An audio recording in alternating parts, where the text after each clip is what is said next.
Bonjour, je m'appelle Laura Penn. Bienvenue dans Green Views, le talk show sur des problèmes et des solutions écologiques en partenariat avec Lucascopy TV. Comme les entreprises dans le monde entier se penchent plus sur la durabilité, elles comprennent mieux que l'un de leurs plus grands défis et opportunités consiste en rendre leur chaîne d'approvisionnement plus verte. Aujourd'hui, nous avons invité Bastien Sachet, le directeur de The Forest Trust, ou TFT, pour parler de l'approvisionnement responsable en matières premières pour ces chaînes d'approvisionnement. Bastien Sachet, bienvenue dans Green Views. Merci, Laura. Pourriez-vous nous parler de la tâche de The Forest Trust? The Forest Trust est une organisation internationale à but non lucratif et nous aidons les entreprises à apporter des changements positifs. Nous les aidons à comprendre d'où proviennent leurs matières premières, comment elles sont produites, et donc nous aidons à changer la façon dont elles sont produites pour que cela respecte plus l'environnement et les gens. Et qu'est-ce que c'est que l'approvisionnement responsable? Avant de parler de l'approvisionnement responsable, je voudrais vous parler de l'approvisionnement. L'approvisionnement consiste à acheter des matières premières. Et en tant qu'acheteur, vous allez évaluer la qualité et le prix. Voilà ce que les acheteurs faisaient pendant des années. L'approvisionnement responsable signifie introduire une nouvelle variable, celle de respect de l'environnement et des gens, lorsque vous achetez et choisissez à qui vous allez acheter. L'approvisionnement responsable signifie comprendre comment la qualité de la matière première que vous achetez correspond à l'aspect environnemental et celui social, et prendre des décisions en fonction de ces facteurs. Cela signifie que peut-être le fournisseur qui vous convient bien, comme il propose un bon prix, de bonnes conditions de transport, ne sera pas celui à qui vous allez acheter si vous prenez en considération l'aspect de l'approvisionnement responsable. C'est intéressant. Et quels sont les défis liés à l'approvisionnement responsable? Je ne pense pas que ce soit une ligne directe. Oui, c'est vrai. Un des plus grands défis est le manque d'informations. Si vous êtes acheteur et vous achetez l'huile de palme et le cacao, étant assis derrière votre bureau, vous ne savez pas qui a fabriqué, qui a produit ce cacao ou cette huile de palme. Vous connaissez seulement l'agent ou le commerçant qui vous vend le produit et qui donne des informations sur le prix et la qualité. Mais il ne vous donne pas d'autres informations.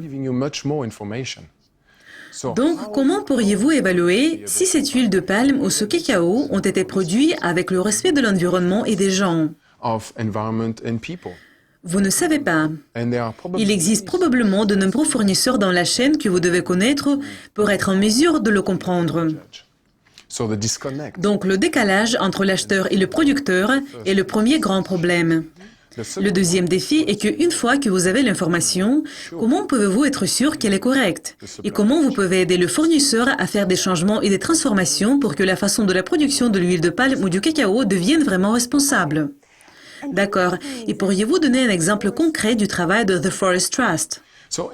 Dans la pratique, ce que nous faisons, nous entamons des discussions avec les entreprises. Nous commençons à discuter ce qu'ils veulent pour leurs produits. Ce que les entreprises veulent. Exactement. Elles ne le savent pas souvent, mais il y a des valeurs dans les entreprises. Les valeurs qui sont plus ou moins claires pour comprendre ce qu'ils veulent pour leurs produits. Lorsque nous avons parlé à Nestlé pour la première fois, nous avons demandé si les sociétés voulaient que leurs produits soient liés à la déforestation. Ils ont dit bien sûr que non. Puis, ils ont commencé à créer une politique.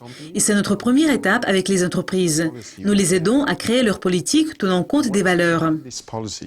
Quand nous avons cette politique, en collaboration avec les acheteurs, nous pouvons aller sur le terrain pour rencontrer et parler avec les fournisseurs. Et cette étape d'engagement qui consiste à établir des relations de confiance et pas à faire le dit est très importante.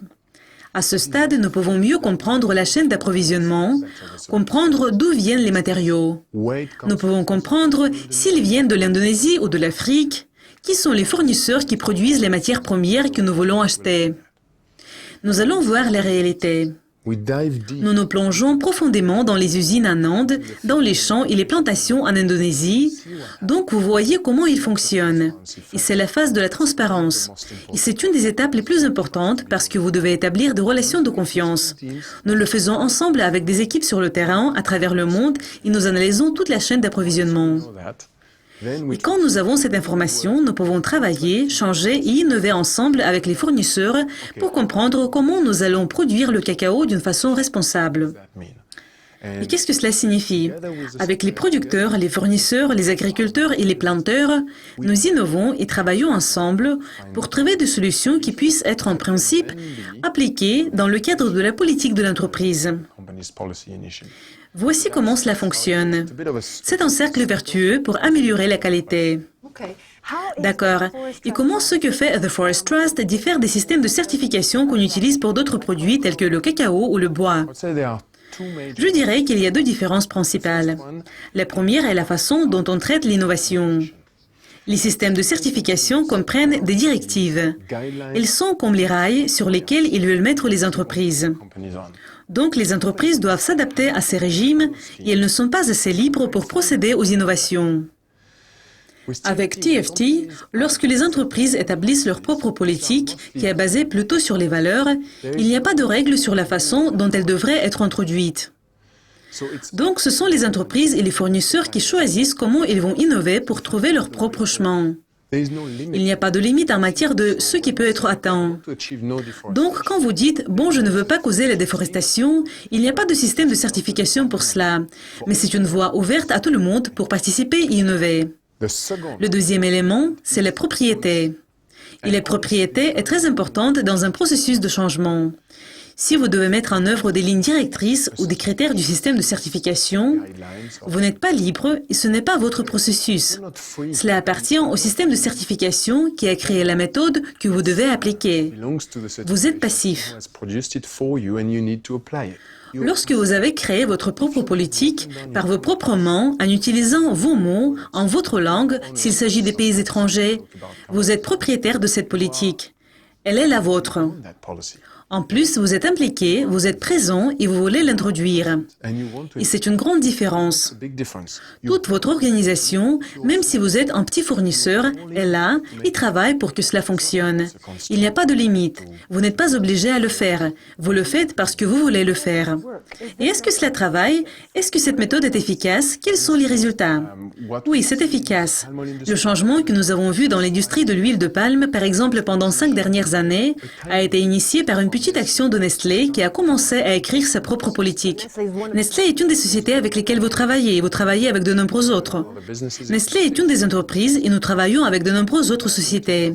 Et c'est un bon exemple parce que c'est en 2010 qu'ils ont commencé à résoudre les problèmes qu'ils ont eus avec l'industrie de l'huile de palme. Ils étaient membres des systèmes de certification et ont soudainement dit « Nous ne voulons pas causer la déforestation ». Quand ils l'ont dit, l'ont écrit, ils se sont engagés dans ce travail avec nous pour découvrir la chaîne d'approvisionnement. Ils ont découvert qui sont leurs fournisseurs et ils les ont engagés dans ce processus. Et aujourd'hui, plus de 96% de l'industrie de l'huile de palme sont couverts par des engagements pour éviter la déforestation. Donc, ils ont tous pris l'un après l'autre le même engagement. Ils se sont tous engagés dans ce voyage. Les bulldozers ont été arrêtés pendant que nous parlions. Donc, lorsque nous discutions en Indonésie, en Afrique, les machines qui coupaient les forêts auparavant ont été arrêtées pour faire des projets de développement plus efficaces. Nous croyons que c'est un succès. Est-ce que ça signifie que tous les problèmes sont résolus? Non, il y a encore de nombreux défis et beaucoup d'innovations à faire. Nous sommes au début du changement. Nous croyons que c'est un moyen efficace pour l'avenir. Bastien Sachet, merci de vos commentaires précieux. Merci beaucoup. Merci d'être avec nous. C'était Laura Penn et Green Views, le talk show sur des problèmes et des solutions écologiques en partenariat avec Dukascopy TV. À la prochaine.